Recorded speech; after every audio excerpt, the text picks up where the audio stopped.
Bonjour à tous et bienvenue, c'est Alex, préparateur physique et diététicien sur olympfit.fr et aujourd'hui c'est une petite vidéo concernant les abdominaux. Donc elle fait suite à la mini-série sur les abdos que j'avais lancée il y a quelques mois dans laquelle je vous ai parlé du rôle fonctionnel des abdos dans la stabilité de la colonne vertébrale et le transfert des forces. Pour ceux qui ne me connaissent pas, sur la chaîne Olympfit, mon objectif est de vous transmettre mes connaissances dans le domaine de la préparation physique et de la diététique avec des vidéos autour de la musculation, avec une approche scientifique de l'entraînement et une approche biomécanique du mouvement et aussi des vidéos autour de la nutrition et de l'alimentation du sportif. Donc si ce sont des choses qui vous intéressent, bien sûr, je vous invite à vous abonner. Un grand merci comme d'habitude à Espace Forme Château de l'Homme d'avoir mis à disposition cette salle pour le tournage de cette vidéo. Donc merci beaucoup à eux. Aujourd'hui donc nous allons parler des abdominaux. Je vous avais déjà expliqué le rôle fonctionnel des abdos dans la stabilité de la colonne vertébrale et le transfert des forces. Je vous avais aussi expliqué que les abdos sont censés fonctionner en 3 dimensions, dans les 3 plans de l'espace.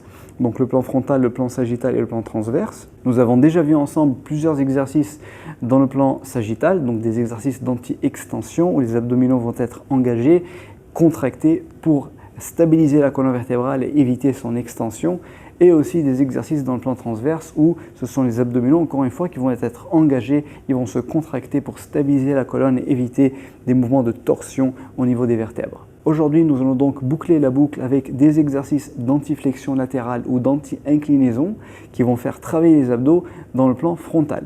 Donc ici, le but, encore une fois, c'est d'engager les abdominaux pour stabiliser la colonne vertébrale et d'éviter son inclinaison. Donc nous allons commencer par la base de la base, un exercice que vous connaissez tous, c'est la planche latérale, donc on va très vite passer dessus. Le coude sous l'épaule, hop, je pousse, je contracte les abdos pour aligner épaule, bassin, genou et cheville. Le but ici, c'est de ne pas laisser le bassin tomber. Donc je contracte fort, j'aligne les épaules, les hanches, les genoux et les chevilles en ligne droite, les coudes directement sous les épaules. Et dans cette position, je reste bien gainé, je contracte fort les abdos. C'est un exercice qui est excellent pour les débutants, mais pour ceux qui ont un peu plus l'habitude, il va falloir très vite augmenter un peu plus la difficulté. Et ici, je vous invite à mettre les pieds sur une surface instable, donc par exemple un TRX. Donc on augmente l'instabilité, on augmente la difficulté de l'exercice. Et ici, les abdominaux doivent travailler davantage pour garder le tronc bien droit, la colonne stable et les épaules alignées avec le bassin, les genoux et les chevilles. Donc voici pour les planches latérales, je vous ai montré une petite option qui va vous permettre d'augmenter un peu plus la difficulté sur cet exo. Maintenant nous allons voir un autre exercice que je vois très souvent dans les salles de sport et qui ne sert absolument à rien, qui est complètement contre-productif, et nous allons voir comment le corriger. Donc ici je suis en train de parler du pendule, donc vous connaissez tous cet exo. Donc la plupart du temps je vois les gens avec 2 haltères, un haltère dans chaque main, souvent c'est le même poids, et ici hop, je vais voir les gens en train de faire ça. Alors ici, il n'y a que des problèmes sur cet exercice. Premièrement, je suis en train de travailler sur une amplitude très importante, donc beaucoup de flexion au niveau de la colonne vertébrale. Comme je vous l'ai déjà expliqué, le but des abdominaux est de stabiliser la colonne et non pas de la faire bouger à droite à gauche. Et en plus, les vertèbres n'aiment pas ces mouvements de flexion et d'extension, surtout quand ils sont chargés. Donc c'est un exercice qui non seulement n'est pas en train de travailler les abdominaux d'une façon fonctionnelle, mais qui aussi potentiellement est en train de mettre en danger le rachis. Deuxièmement, le deuxième problème sur cet exo, c'est qu'on a exactement le même poids à droite et à gauche. Et si on veut vraiment faire travailler les abdominaux dans le plan frontal avec des exercices d'anti-inclinaison, ici, comme j'ai le même poids des deux côtés, j'ai aucune contrainte au niveau de flexion latérale et d'inclinaison sur les abdos. C'est-à-dire que quand je me penche de ce côté, effectivement les abdos du côté opposé doivent se contracter pour ramener la colonne dans sa position de départ, mais j'ai le même poids dans le bras opposé qui va m'aider aussi à revenir dans la position de départ. D'accord ? Donc vous voyez que cet exercice est complètement contre-productif et il n'a pas lieu d'être. Donc arrêtez de le faire s'il vous plaît. Alors pour corriger cet exo, c'est très simple, il suffit de prendre un haltère avec une seule main. Et donc ici, j'ai vraiment une contrainte d'inclinaison parce que l'haltère est en train de me pousser vers le bas, vers le côté droit. Et ici, ce sont les abdominaux du côté gauche qui doivent se contracter pour éviter que la colonne ne penche à droite. D'accord ? Donc c'est vraiment le côté opposé qui se contracte pour que la colonne reste bien droite. Donc ici, je suis en train de travailler d'une façon efficace parce que j'ai qu'un seul poids au niveau de la main droite. Je n'ai aucun poids dans la main gauche. Donc je n'ai pas un autre poids qui est en train de m'aider à revenir vers la position de départ. C'est vraiment la contraction des abdos qui m'aide à rester bien droit. Donc si je veux rajouter un peu plus de dynamisme, je peux m'incliner un tout petit peu du côté du poids. Mais vraiment quelques degrés. Je ne vais pas aller chercher à faire une grosse inclinaison. Juste quelques degrés et ensuite je reviens à la position de départ. Je ne m'incline pas du côté opposé non plus. D'accord? Donc c'est juste quelques degrés et hop, je reviens à la position neutre. Et ensuite, si je veux encore augmenter un peu plus la difficulté de l'exercice, je peux prendre un poids plus lourd, bien sûr, mais ce que je peux faire aussi, c'est rester bien droit, bien gainé, et puis marcher dans la salle, faire des petits pas, comme ceci. Donc ici, je suis en train de faire du gainage dynamique. Les abdominaux sont obligés de se contracter pour maintenir la colonne bien droite, alors que je suis chargé d'un seul côté, et en plus, je suis en mouvement.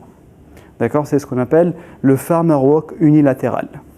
J'essaie de rester bien droit, le regard fixe devant moi. Je fais des petits pas, je ne suis pas en train de courir. Et ici, le but, c'est de garder la colonne la plus stable possible en position de rectitude. C'est un excellent exercice que je vous conseille vivement d'essayer. C'est un exo que j'aime beaucoup parce qu'il va faire travailler tous les muscles du corps. Ici, le but, c'est vraiment de stabiliser la ceinture pelvienne en mouvement et de stabiliser aussi la ceinture scapulaire. Donc, il n'y a pas que les abdos qui travaillent, il y a aussi tous les muscles stabilisateurs de l'ensemble du corps. Sur cet exercice, vous allez pouvoir travailler soit en temps, soit en distance. Donc vous pouvez dire par exemple, je vais prendre un poids donné et je vais faire 50 mètres, 100 mètres. Ou alors je vais prendre un poids et je vais faire 30 secondes ou 1 minute. Tout dépend de vos objectifs. Et le dernier exo que nous allons voir ensemble, donc très efficace. Ici, je suis sur le banc à lombaire. Le but, c'est d'aligner épaules et hanches de façon à ne pas être en torsion. D'accord? Donc je veux vraiment que les épaules soient alignées avec les hanches. Dans cette position, automatiquement, j'ai le poids de corps qui est en train de travailler, la gravité qui travaille et qui me tire vers le bas. Donc, j'ai les abdominaux du côté droit qui sont en train de travailler pour se contracter et pour garder le buste bien droit. Sur cet exercice, pour augmenter la difficulté, je vais prendre un poids que je vais mettre sur la poitrine.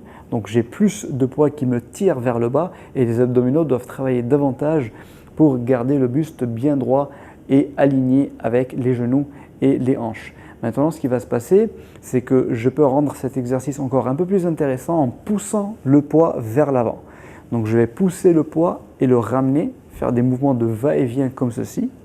Et dans ce cas-là, quand le poids est loin de moi, il est en train de me tirer vers le bas et je suis en train de travailler aussi la composante anti-rotation. Donc, c'est un exercice qui va à la fois travailler l'anti-flexion et aussi l'anti-rotation. Vous allez voir, ça a l'air plutôt facile sur la caméra, mais il est beaucoup plus dur que ce dont il a l'air. Et bien sûr, ici, le but, c'est de tenir quelques secondes, quelques minutes, tout dépend de votre niveau.